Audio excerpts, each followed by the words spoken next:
Stage 1 obviously is the type of breast cancer that everybody wants, and that's what they told me. So I really didn't have any emotions at that time because I thought, well, this isn't really a big deal. You know, I'll do everything they say and I'll be fine. My doctor was singing my praises, telling me how healthy I was and what a good job I was doing at being fit and working out and so on and so forth. And then a couple of days later, I got a phone call from him, and he said, "Your mammogram came back with some irregularities." One night I could not go to sleep for anything in the world, and so in a very self-determining mode, I decided I just gave myself a hug, and I just said, "Mary, you are going to go to sleep now." And I just gave myself a hug like this, and over here, my left hand, touched a tiny little lump over on my left side, and that was the first discovery that I made, and of course I did not sleep the rest of the night.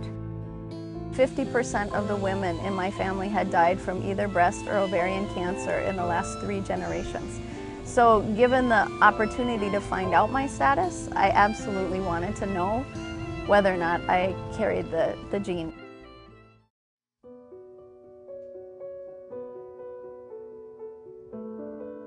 I was diagnosed with breast cancer earlier this summer.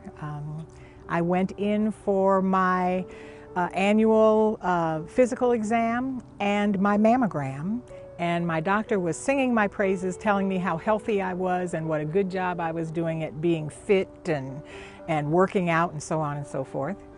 And then a couple of days later, I got a phone call from him, and he said, "Your mammogram came back with some irregularities. I want you to have some more pictures taken." So I said, "Fine, that's no problem." They always give you a disclaimer when they do that. They say, "Oh, 9 chances out of 10, it's nothing, but we still want you to have some pictures done." So I have had that happen before. In 2006, I had a tissue-filled cyst in one of my breasts, so I had been through that routine. So I wasn't too put off by it. So they asked me to come back the next day and have a core needle biopsy done. And I had had one of those done before, so I'm still not scared. And the next day after the core needle biopsy, I got a call from my physician, and I saw his caller ID on my machine, and I said, "I don't think I like this." And when I answered the phone, he said, "There's no nice way to say this. Your pathology report came back positive for cancer." The first couple of days, there was some fear and trembling, but after I kind of had an opportunity to sit and think and say, okay, this is something that has come to me in life, and I'm going to have the chance to work through it. The tumor appeared to be very small, which is a good thing, and he also said it appeared that they would be able to remove it in a lumpectomy.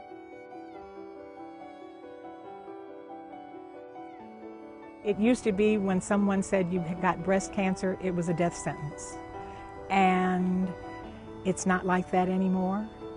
I think surgery and what they can do with surgery is much improved over previous years.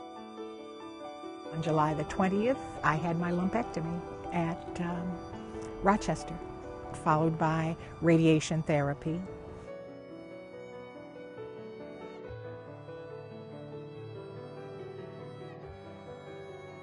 When it was removed, they measured it at 1 centimeter by 1/2 by 1/2.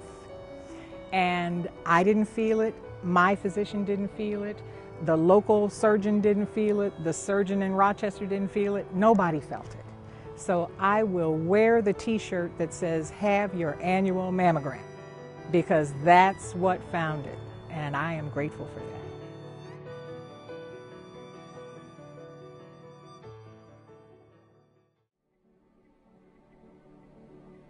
There's been a long history of cancer in my family.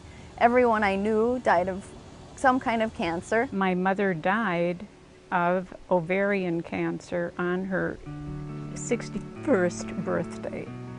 My mother had been diagnosed with breast cancer at age 54. She had had a radical moderate mastectomy at that time, and she was told, you know, if she changed her eating, if she did this, if she did that, you know, she would never have any problems. And as they looked back in the family history, 50% of the women in my family had died from either breast or ovarian cancer in the last 3 generations. I have 3 sisters. None of them have had cancer or had cancer. But I certainly have had aunts who have had cancer. I've had a grandmother who I think had cancer as well. So there certainly has been other, you know, there have been other cancer patients and people in my family. And so I think panic is probably the most accurate word to describe it. I was diagnosed with breast cancer in June of 2002. What I had was invasive ductal, you know, cancer. And so when I did have a lumpectomy, they did check my lymph nodes. They caught it early enough so it was not into my lymph nodes. I remember my grandmother going through chemo when I was a little girl, and watching her go through chemo was terrifying, and watching my mom do it was also terrifying. Once you're into that mode, everything kind of moves along in one way. It seems like it goes very, very, you know, quickly, but at the same time it seems like it doesn't move quick enough. Given the option, I mean, I knew that I was going to have chemotherapy. That was just kind of, it was one of the things that they suggested I do anyhow because it was invasive. So I had the chemotherapy. It was kind of like, well, how much is enough? Do you do, I mean, would the chemo have been enough, or should you do chemo and the radiation? And, you know, it's like after you've done one, and you really want to make sure. So at that particular stage, I just decided, you know, I could just as well do the radiation as well. During my treatments, I did at a point, I did ask my oncologist about having a genetic study done. And his comment was there was only like 10 to 15% of the people who really have any genetic, you know, who really have any of the genetic, you know, ties at all. I absolutely wanted to know whether or not I carried the gene, and in a very easy test, they were able to give me the information. In 2005, I went down to Florida. I did the testing. I am a BRCA1 carrier, BRCA1 carrier. And it was like I was so relieved to have the information. With that result, they really amped up the screening for me. They had me doing a breast MRI every 6 months and a mammogram every 6 months on a rotating basis. And I can't imagine not knowing. I think sometimes people say, oh, I don't want to know about it. But I think I would have been just one of those women who would die in their late 30s or early 40s from breast cancer and not know why. It would have been very unexpected. So having the information and somebody to talk about it with was very helpful. Luckily, because of the stage of my cancer, they didn't need to do chemo with me. But when it came to whether or not I kept my breasts or lost my breasts, or kept my ovaries or lost my ovaries, it was very helpful to talk to the women in my family. Having a bilateral mastectomy is, I mean, it is a life-changing, I mean, it is a physically, emotionally, mentally changing part of your being. And I just supported her. I mean, it was a major thing, but it was her decision. And it was amazing. She's an amazing woman. She really is.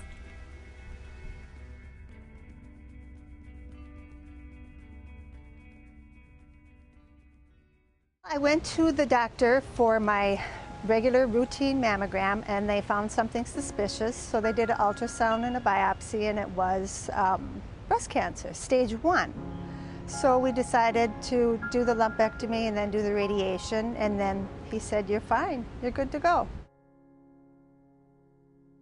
8 months later, the cancer metastasized to my bones and my pretty much my trunk area was, you know, all full of stage 4 cancer. It was very painful. That's when the emotions came out, was when it came back. It was a very tough year, very, very tough year. My husband was amazing, is amazing. He's gotten me through this, tells me to keep on fighting, because there were many days that I was down, and I just, why me, you know, and why do I have to go through this? I don't like this. Well, my treatment plan was chemo and radiation, and I was in remission for 2.5 years. And then it came back into my liver and my brain, so I've gone through several more steps of radiation. And I still have the cancer. I'll always be living with stage 4 cancer. And I will, this is my 9th chemo that I'm on. We just switched.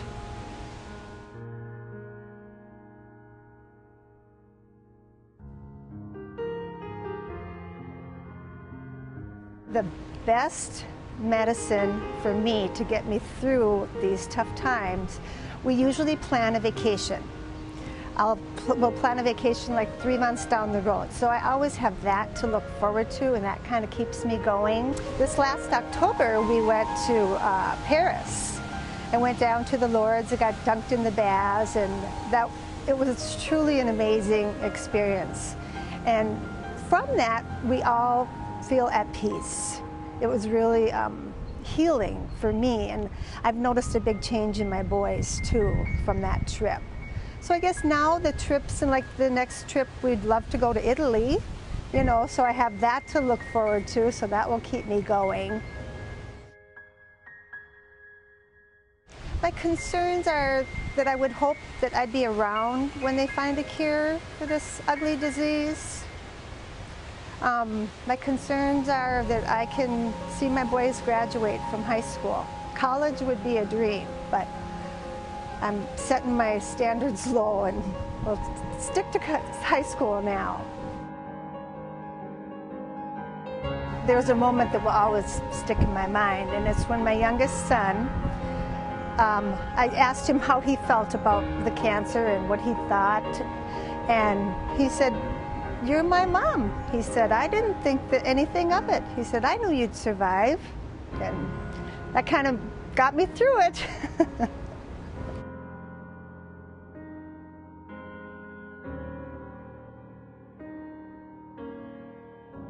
Somebody told me at church this morning that having a positive attitude makes all the difference in the world. Even if things look bad, always try to find something good. There's always good in something.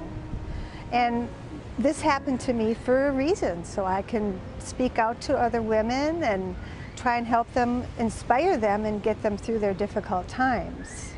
Finding something is the gift. Not finding it is the problem. So I would just encourage people in maintenance of their own health to do the screening things that they need to do, because you really need as much information as you can to make the decisions that can keep you healthiest. There are days that are going to be so tough. You probably don't know how you're going to do it. And you probably some days just say, you know what, I could just as soon give up because I'm just so tired of all of this. I just as soon give up. But you know what? Life is worth the fight.